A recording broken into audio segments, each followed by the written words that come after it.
Hi guys! Pang bahay pa namin to, dinala lang namin. Ang ating laundry is out of control. Button, aba, ayaw bumuka. Sabi ko, hello!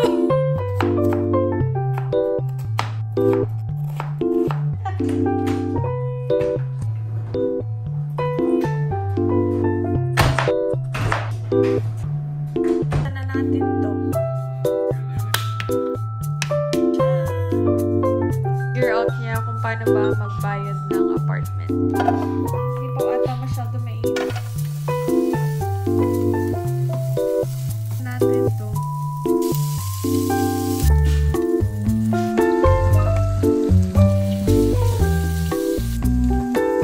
So this is how it's looking. Sa ifit-flip. Yung akin. Ano pala ang ating breakfast or brunch. Hi guys!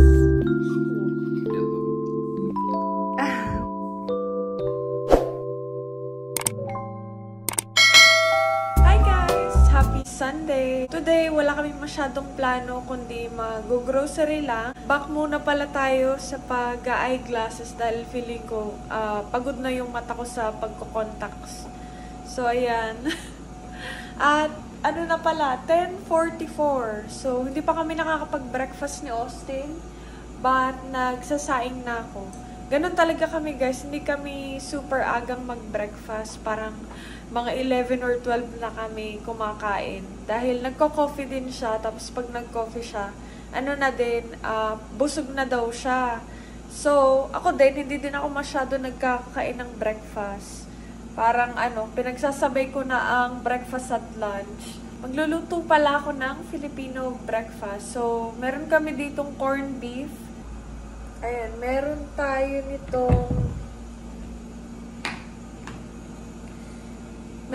nitong Pure Foods na corned beef. Actually, parang nabili ko pa to nung nasa California kami dahil nga nag-hoard ako ng mga Filipino foods just in case na doon sa pupuntahan namin is walang Filipino store. So, yeah. Parang March pata namin to binili. Di ba naman siya expired? Yeah, 2028 pa siya. But, yeah, ito ang ating breakfast today. Tapos, lalagyan ko siya ng patatas, onion at garlic. Tapos, yung rice na nga lang. Tapos, siguro, magluluto din ako ng eggs.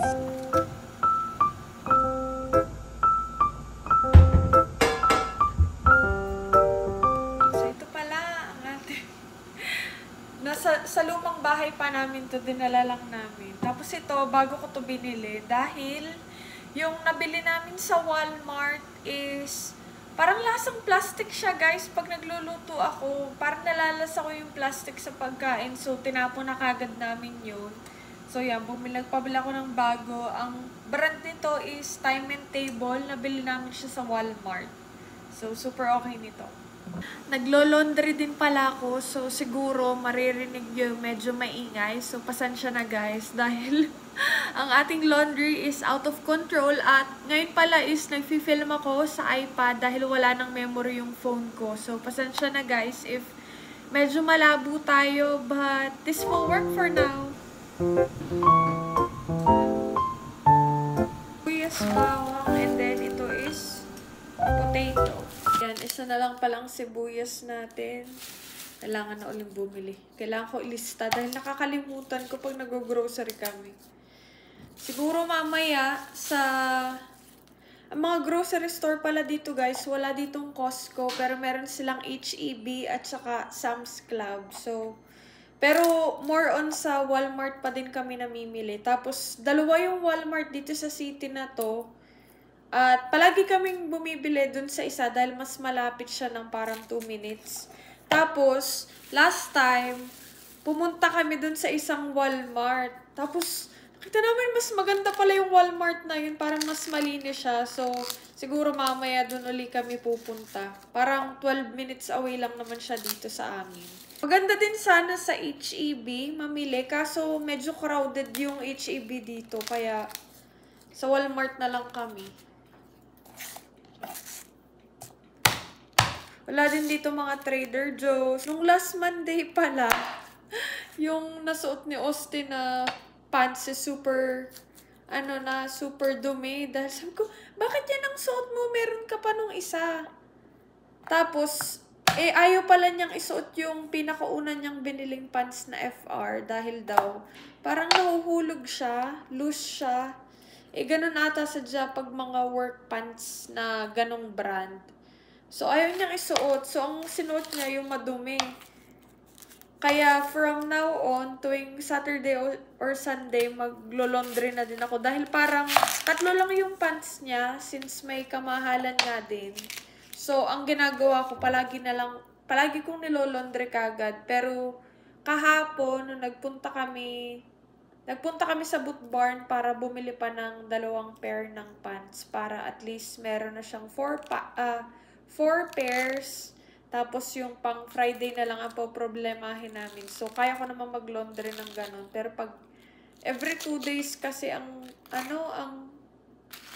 dami naming naaaksay ang tubig pag palagi naglo-laundry.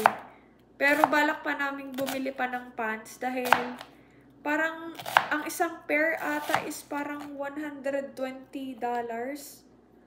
siya. So, siguro sabi niya mga next month daw. Pero ang next month, di ba, parang next week na.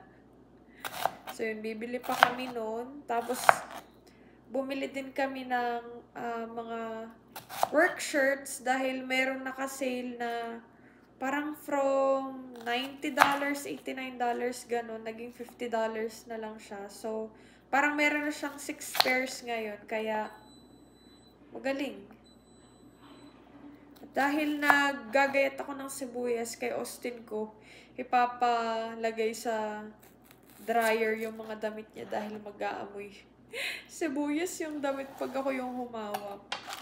Tapos ako lang ba guys, na pag kunwari gabi na, hindi ako mapapakali guys pag kunwari ang daming tambak na kinainan. Kahit ano pa lang yan, kahit isang perasong kutsara or tinidor, hindi ako mapapakali hanggat hindi ko nalilinis yun bago ko tumulog.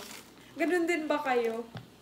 Lagyan ko siguro ng 2 or tingnan ko muna pag ang isa parang madami ng tingnan. So, isa lang lalagay ko.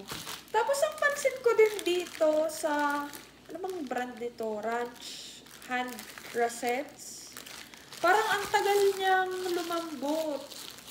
Parang nakailang minutes na, pero ang tigas pa din ng patatas. Asan muna natin to. Mas ganito talaga ako guys magbalat ng ng patatas. Sabi ni Austin, mapuputol ko daw ang kamay ko sa ganitong way, but ganito talaga ako magbalat ng patatas. Or kahit magbalat ng kahit na gagamitan ng kutsilyo, ganito talaga. Ewan ko, nahihirapan ako sa ganun guys. Hindi ko kaya. I mean, kaya naman siguro, pero mas lalo magtatagal. Ang bagal ko ng kumilos. Di siguro, sa lip na 30 minutes, 1 hour ko itong gagawin. Tapos, binili niya din ako ng peeler. Meron kaming peeler. Hindi. Ito pa din, mas gusto ko pa din to kaysa sa peeler. Ngayong mga 20s na lang ata ako. Yung amoy ng sibuyas at bawang, ayaw ko dati. Pero ngayon, nababanguhan na ako. I mean, pag niluluto ha. Tapos, pag kunwari magluluto ng kahit na anong pagkain, parang ayoko nang nilalagyan ng ganyan. Pero ngayon, I get it now. Pag talaga tumatanda na, nag-iiba na ang mga gusto sa buhay.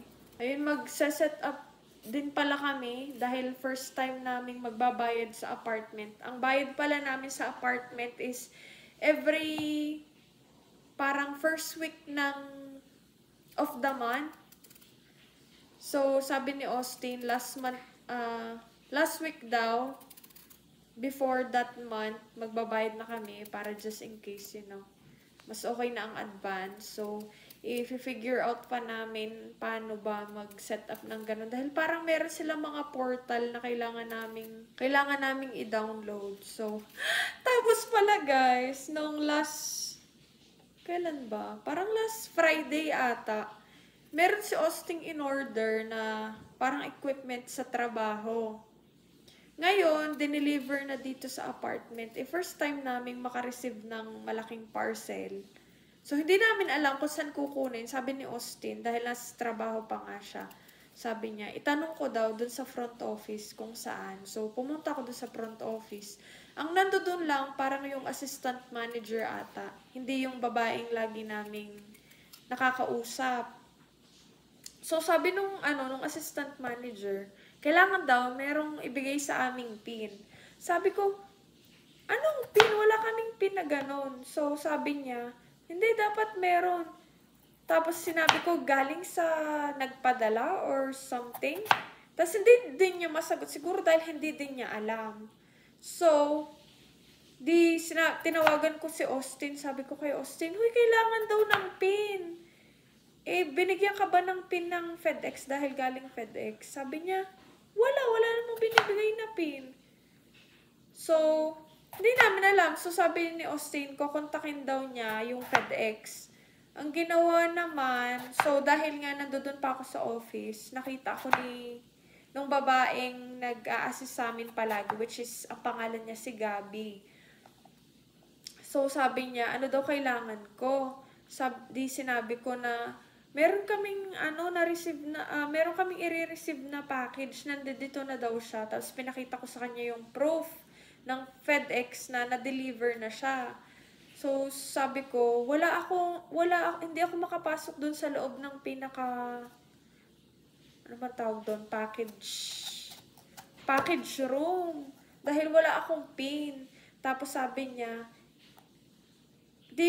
tinulungan niya ako, sabi niya, sige, ako na mag-ano sa'yo, mag-enter ako ng PIN para sa'yo, tulungan kita. Tapos, din niya ako, binigyan niya ako ng link na kailangan ko daw i-download yung app na to para daw para makapasok ako, tas dun pala makukuha yung PIN, hindi sa FedEx. So, yun. Yun na nga, ipinasok niya ako dun sa storage, tapos iniwanan na niya ako. Tapos, nung medyo malaki kasi yung box, so nung paalis na ako dun sa pinaka-storage room, nakalagay doon, ipupush daw yung button para ma-open yung door. Pinush ko yung button, ayaw bumuka. Sabi ko, hello. Nag-wait ako ng ilang minutes. Pinush ko ulit yung button, baka nagka-error lang, ganun. Pinush ko ulit yung button, ayaw talagang bumuka. Sabi ko, naku. Feeling ko, nakikita nila ako dun sa pinaka-camera ng ng package room. Sabi ko, hala, nakakahiya. Parang feeling ko ang mangmang ko naman.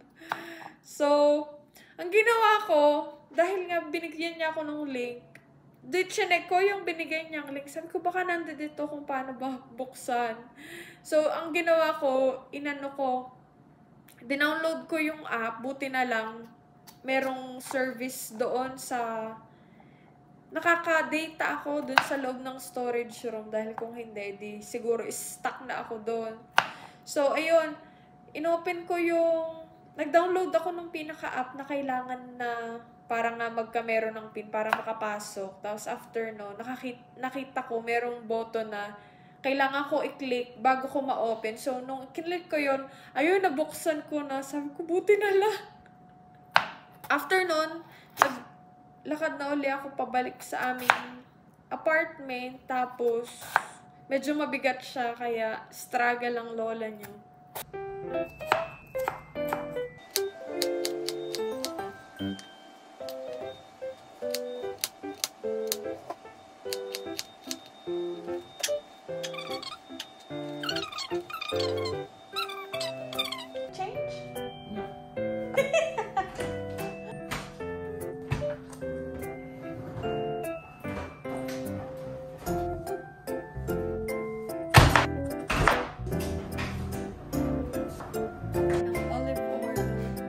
Habang pinapainit ko yung kawali is buksan na natin to.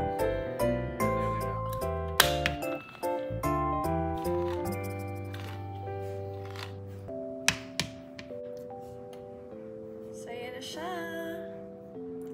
So, yun, pinifigure out niya kung paano ba magbayad ng apartment. Naglagay na din pala ako ng oil. Konti lang nilagay ko dahil alam ko yung corned beef is madami na din siyang oil. But dahil nga kailangan ko mag-saute ng garlic at onion, yun, naglagay pa din ako. Ang gamit pala namin is ito, olive oil.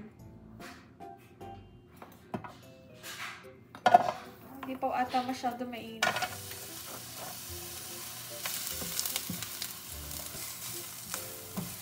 Lagay na natin to.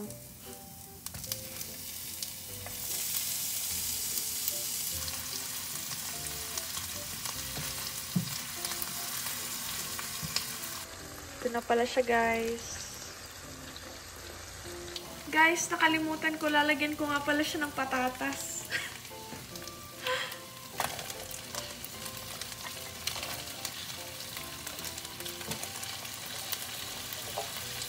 Si ate niya, girl.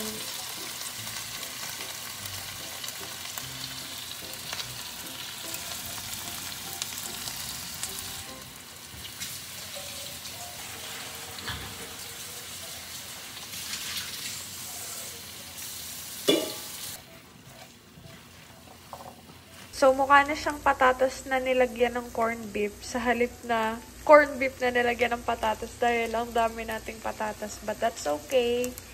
Dahil para nga din hindi super alat niya. Ayan na pala ang ating corned beef.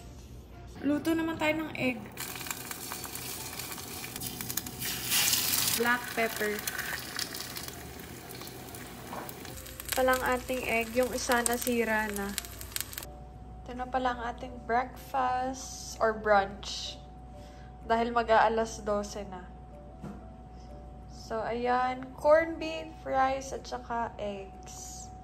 Tapos itong akin dahil gusto ko luto yung yellow nung sa akin. So, kain tayo, guys!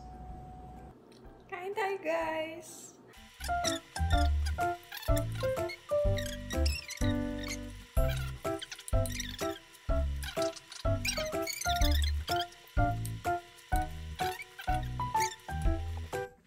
Do you like the food? Mm-hmm. Is it good? Yes. Yeah. What would you rate it? Like Philip- 8.5. Filipino breakfast. Mm-hmm. Yeah, it's pretty good. It's low. Yeah.